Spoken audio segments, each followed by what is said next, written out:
So what does a disconnected family really look like? I mean, what does it feel like? We're about to put two scenes a whole century apart side by side.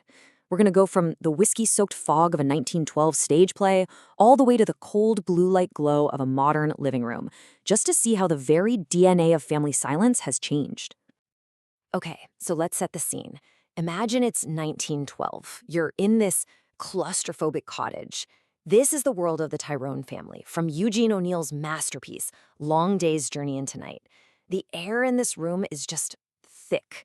It's thick with resentment, with the haze of morphine and alcohol, and with this heavy, defensive silence, where every single unspoken word is an accusation. All right, now let's jump forward. The setting is a sleek, modern home. A family is together. But are they really? Not at all. Everyone's physically in the same room, but mentally they're miles away, completely captivated by a screen. That heavy fog of the past? It's been replaced by the cold glow of what we can call digital dissociation. The silence is different now. It's not defensive, it's just distracted. So to really get into this, we're going to break it down into 5 key parts. We'll look at the 2 different kinds of silence, see how the fog of addiction has changed, track how we went from secret shame to public spectacle, learn about the new language we have for our pain, and finally, we'll wrestle with a really strange modern paradox about what it means to heal. Okay, first up, even though both families are silent, the reason for their silence, well, that is a world apart. We're really looking at how that gap in communication has been totally redefined over the last century. So what's so fascinating here is the why behind the quiet. For the Tyrones back in 1912, silence was practically a weapon. It was forged in this fire of shared trauma and guilt. But for the modern family, it's a side effect of distraction. So the big takeaway is we've shifted from a silence built on shared pain to a silence that's all about individual escape. And that idea of escape, that barrier to real connection, brings us right to our second point.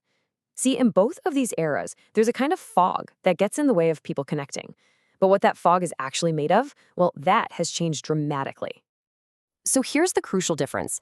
The Tyrone's fog was chemical, right? It was alcohol and morphine, used either to numb the past or to get just enough cruel bravery to start a fight. Today's fog is digital. It's this endless stream of notifications and feeds that let us escape the discomfort of the here and now. Think about it. The old fog helped you hide from past pain. The new fog helps you avoid the present moment entirely. And this quote just hits the nail on the head. Absent presence. It's such a powerful way to describe a feeling I think we've all had. You're in a room full of people, they're all right there, but their minds, their attention, are somewhere else completely, lost in the world inside their phone. You know, this whole idea of an evolving fog, it connects directly to how we even talk about these problems. The way society deals with addiction has gone from something you'd hide in the shadows to something we put right under a microscope. I mean, in the Tyrone's world, addiction was a moral failing, a dark family secret you just didn't talk about. But today, you look at a show like Euphoria, and addiction isn't a secret. It's the main plot. It's shown in this incredibly visceral, clinical detail. The point is, we've gone from treating addiction as a private, shameful secret to a public, almost biological spectacle. And this table just lays it all out so clearly. It's a total sea change. Just look at that bottom row. The goal. It's no longer about maintaining appearances, no matter what. Now, the cultural goal is all about healing and living your truth. That is a massive, massive shift in how we think about suffering. But maybe the single biggest difference between then and now is the words we have, the vocabulary. The Tyrones, you see, they were drowning in their own pain, but they didn't have the words to even describe the water. Take a concept like this one, intergenerational trauma, the idea that trauma can be passed down through a family. This is exactly the term the Tyrones needed so desperately. It would have given a name to all those invisible wounds and the destructive patterns that were just haunting their family, generation after generation. And just look at the difference having this new language makes. Back in 1912, it's all about blame. You're good for nothing. It's an attack on character. Today, we have the language of systems. We can look at that same behavior and see it as the result of something like emotional neglect. And the key insight here is that this language lets us move from blaming the person to finally understanding the system they're stuck in.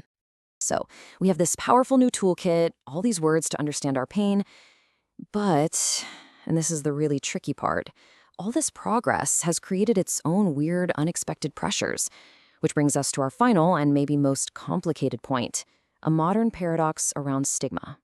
So what exactly is the stigma paradox? Well, it's this idea that even though awareness about mental health is at an all-time high, it's created a new, subtle kind of pressure.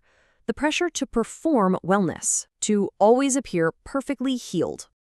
And this really gets to the heart of it. A century ago, the Tyrans were trapped by shame.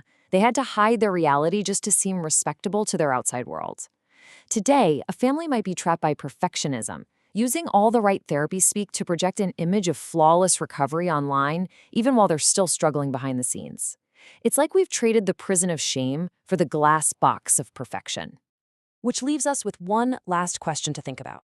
We've gained this incredible new language to name our pain and heal, but has the pressure to perform wellness, to tell a perfect story about our healing, created its own subtle digital fog that keeps us from being truly honest with each other? It's something for all of us to consider. Thanks so much for joining me.